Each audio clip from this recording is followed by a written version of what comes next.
Hey guys, it's me again, Tarsher. Just to share with you, today we're cooking a chop suey. This is my own version.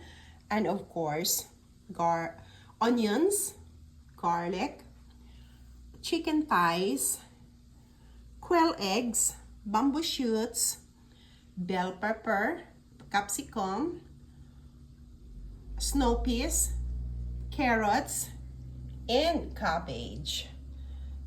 So, see you in a bit. Let's start cooking. Umpisahan na natin, of course, sesame oil. Konting sesame oil. And then butter. Just 1/3 of butter. Garlic. This is super easy and healthy chop suey kasi chicken ang gamit ko. So, ang cut ko ng onions ay malalaki. Add the onions.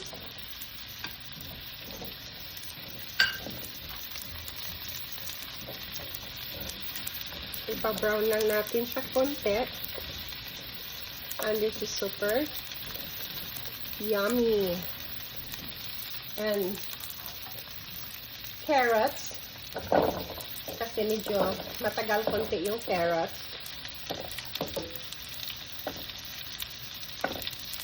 And then I just add the chicken. I fried the chicken already.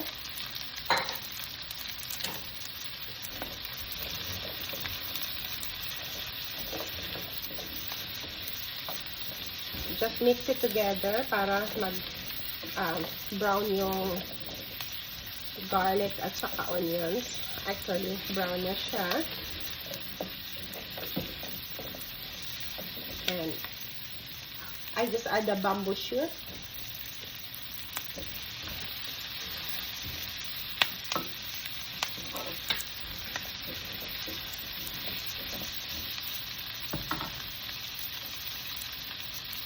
And oyster sauce, optional. Oyster sauce, I just add 2 tablespoons.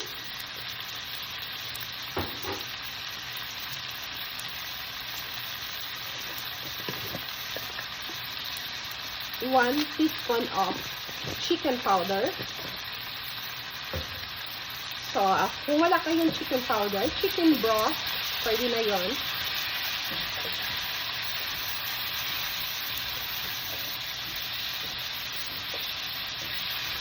1 cup of water para may konti siyang sabaw.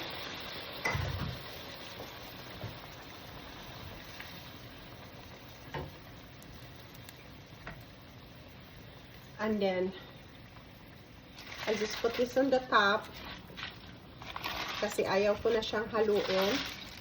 Mamaya ko na siya ihalo pag luto na. Yeah.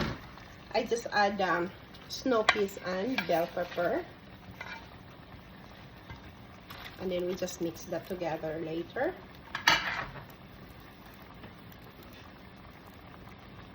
Put the lid for 3 minutes. Add the quail eggs. Actually, luto na naman siya with and lid for 2 minutes. Para mag-sticky yung sabaw niya, so we just add cornstarch. Naglagay lang ako ng 1 teaspoon of cornstarch. Ilagay na natin siya. Ubusin na natin.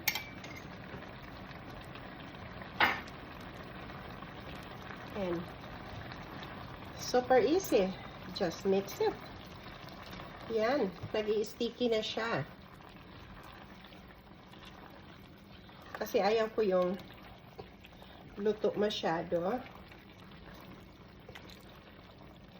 Ang bango-bango niya.